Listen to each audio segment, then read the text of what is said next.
Halo manusia-manusia halu dan friend-friend gue dimanapun kalian berada. Ketemu lagi sama gue Teddy di channel Pencari Anu. Gimana kabarnya kalian? Semoga baik-baik aja dan sehat-sehat selalu. Dan buat yang lagi terkena musibah, harap bersabar dan tetap semangat. Semoga musibahnya cepat terselesaikan dan bisa beraktivitas normal kembali seperti biasanya. Kali ini kita kedatangan motor fiction yang keadaan mesinnya sebagai berikut. Mari kita dengarkan sama-sama.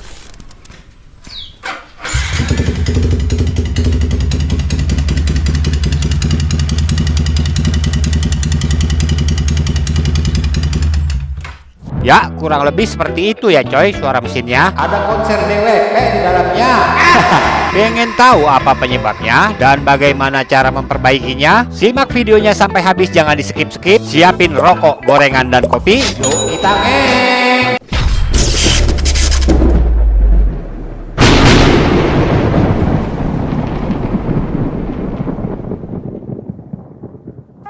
Oke, langsung aja kita pretelin bodi-bodinya, dimulai dari cover engine-nya dulu ya coy. Lanjut kita lepaskan sayap tangkinya, baik yang bagian sebelah kanan maupun yang sebelah kiri ya guys. Kemudian kita lepaskan juga cover tangkinya yang bagian bawah, baik yang sebelah kanan maupun yang sebelah kiri ya adik-adik. Untuk mempermudah pengangkatan tangkinya, kita lepaskan terlebih dahulu dua bautnya yang berada di belakang ya adik-adik. Lalu kita lepaskan cover tangkinya yang bagian atas. Langkah selanjutnya kita lepaskan cover kunci kontaknya juga ya friend. Kemudian kita lepaskan juga plat dudukan tangki bensinnya. Terus kita angkat tangki bensinnya. Lalu kita lepaskan soket IC fuel pump, soket pelampung bensin, selang bensin, serta selang hawanya juga. Maka tangki bensinnya sudah bisa diamankan ya guys ya. Pindah ke bagian knalpot. Kita lepaskan dua baut leher knalpot yang menempel pada bagian headnya ya guys. Dan juga kita lepaskan satu baut yang berada pada silinsernya juga. Maka dengan mudah knalpot bisa terlepas ya adik-adik. Sebelumnya kita cek terlebih dahulu filter saringan udaranya dengan membuka 4 baut yang berada pada box filter udaranya ya guys. Dan ternyata filter udaranya masih aman sentosa. Lanjut kita kendorkan terlebih dahulu klem karet selang box filter udaranya ya adik-adik. Kemudian kita lepaskan selang box filternya juga ya guys. Terus kita lepaskan soket kabel-kabel yang terhubung ke throttle body maupun ke injektor ya adik-adik. Dilanjut dengan melepas dua kabel tali gas yang masih menempel pada throttle body ya guys. Kemudian kita kendorkan baut klem manifold yang menuju throttle body ya guys. Maka throttle body akan mudah untuk diangkat. Dan beginilah keadaannya. Masih original dan burik pemakaian aja ya guys ya. Pindah ke bagian radiator. Kita lepaskan terlebih dahulu perbautannya, baik yang sebelah kanan maupun yang sebelah kiri ya adik-adik. Terus kita lepaskan selang-selang yang terhubung ke radiator. Setelah semua terlepas, maka radiator akan gampang untuk dilepaskan ya guys. Pindah ke bagian block headnya. Kita buka penutup block headnya dengan melepas 5 baut untuk melakukan pengecekan pada pelatuknya. Dan ternyata pelatuknya aman-aman aja dan belum ada tanda-tanda kerungkatan ya guys. Pindah ke bagian water pump. Kita buka terlebih dahulu ketiga bautnya beserta 2 baut bracket kabel koplingnya juga ya guys.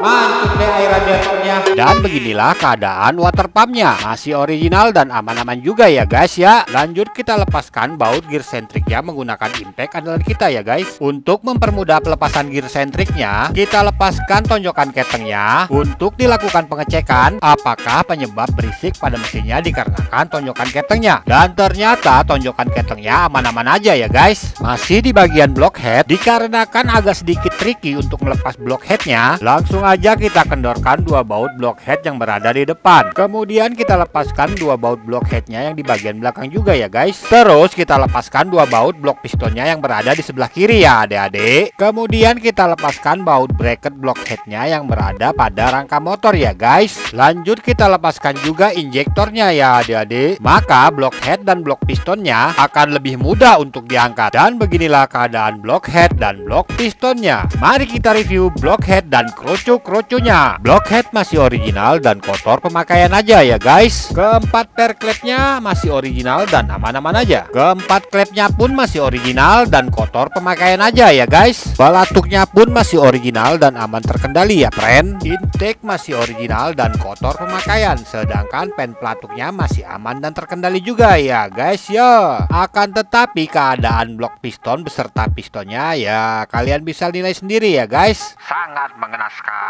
Gak bakalan tertolong walaupun masuk IGD ini mah. Sedangkan stang pistonnya aman-aman aja ya adik-adik. Mari kita telusuri penyebab kerungkatan pada blok piston dan pistonnya. Akan tetapi kita bersihkan terlebih dahulu intake, throttle body beserta blok headnya juga ya guys. Udah, antum tenang-tenang aja, pokoknya rebes deh. Dan beginilah keadaan throttle body beserta intake-nya setelah dibersihkan. Udah nggak burik-burik amat guys. Lanjut kita lakukan proses penyekiran keempat klepnya supaya tidak ada kebocoran dan loss kompresi pada ruang bakarnya. Dan ini hukumnya wajib saudara-saudara. Mari kita spill part apa saja yang digunakan untuk mengatasi kerungkatan ini. Block set piston kit menggunakan merek NTP.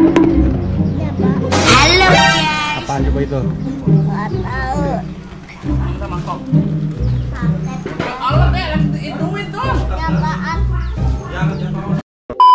Seal clamp menggunakan original Yamaha. Packing block head dan blok pistonnya menggunakan original Yamaha juga ya guys. Dah segitu dulu jajannya ya adik-adik. Langsung aja kita pasangkan keempat seal clampnya pada tempat yang telah disediakan. Terus kita pasangkan juga keempat klep beserta per klepnya juga ya guys. Mari kita cek apakah ada kebocoran pada ruang bakarnya.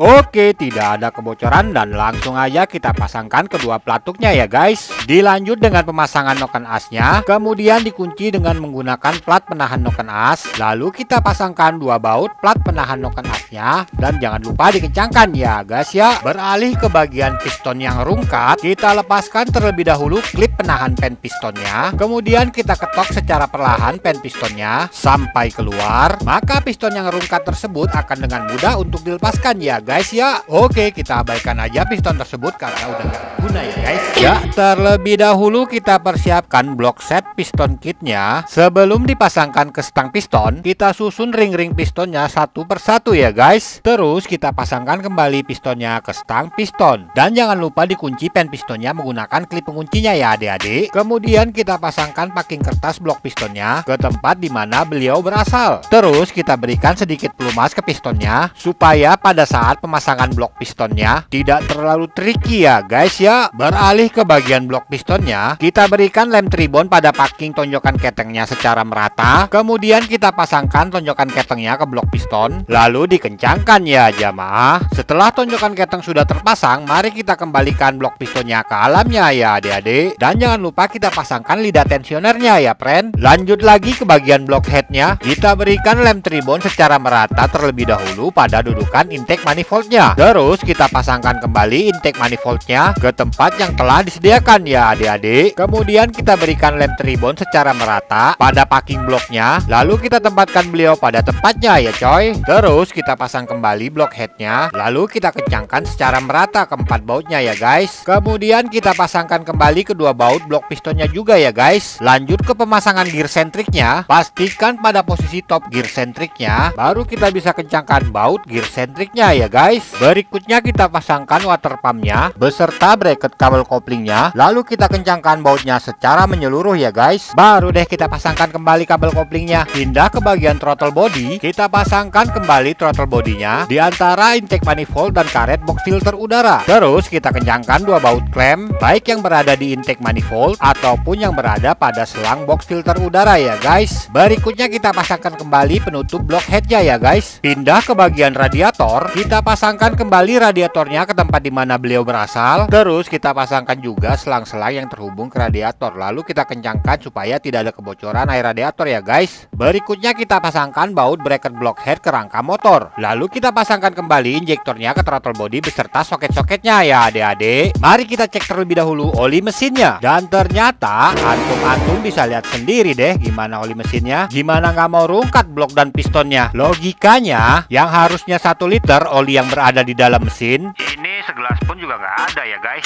Auto tambah banyak ini motor jajannya kalau nggak rutin ganti oli ya adik-adik. Oli mesin ownernya bawa sendiri ya guys menggunakan Yamalube Super Sport. Terus kita langsung isi kembali oli mesinnya ya adik-adik, dan kita isi kembali air radiatornya ya guys. Kemudian kita pasangkan kembali tangki bensinnya beserta selang bensin, selang hawa, dan soket-soketnya juga ya guys ya. Berikutnya kita pasangkan kembali knalpotnya karena udah terlalu malam, dan untuk menjaga ketertiban dan keamanan dunia, ya. Kita lanjutkan pengerjaannya esok hari. Kan antum-antum sekalian tahu sendiri gimana suara knalpotnya. Oke, keesokan harinya kita lanjutkan kembali. Langsung aja kita pasangkan filter udaranya. Kemudian kita tutup kembali box filter udaranya ya guys ya. Terus kita kencangkan dua baut bracket tangki bensinnya yang berada di bagian depan. Dan juga dua baut tangki bensinnya yang berada di bagian belakang. Kemudian kita pasangkan kembali cover kunci kontaknya juga ya guys. Untuk businya juga kita ganti menggunakan merek Ngep. Mari kita dengarkan suara mesinnya sama-sama.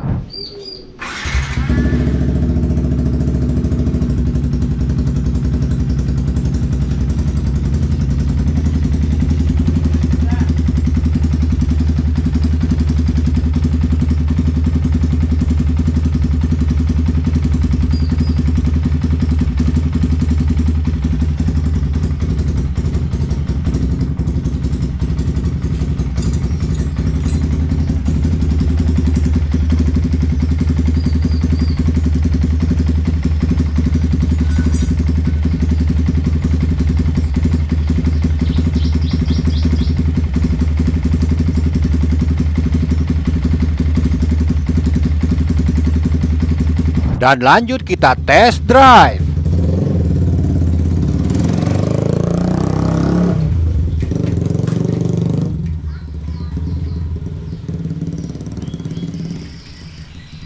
Setelah dilakukan test drive, langsung aja kita pasangkan kembali bodi-bodinya. Dimulai dari cover aki bagian bawah, baik yang kanan maupun yang kiri, cover tangki yang bagian atas, sayap tangki baik yang kanan maupun yang kiri, cover tangki yang bagian bawah baik yang kanan maupun yang kiri juga, dan yang terakhir cover engine-nya beserta joknya ya guys. Kemudian motor ini siap untuk dipulangkan ke majikannya. Oke, jadi total biaya perbaikan motor ini adalah sebesar Rp700.000 saja ya guys. Nggak kurang, nggak lebih. Itu udah total keseluruhannya ya, baik dari spare part maupun jasanya. Tapi tidak termasuk oli mesinnya juga ya adik-adik. Ya, sampai di sini perjumpaan kita. Kurang dan lebihnya Ane beserta kru mohon maaf. Ambil baiknya, buang buruknya. Semoga bermanfaat dan berkah. Subscribe, like, komen, dan share jika kalian suka video ini, dan dislike aja jika kalian tidak suka. Sampai ketemu lagi di konten berikutnya. Gue Teddy, pencari Anu, and thanks for watching.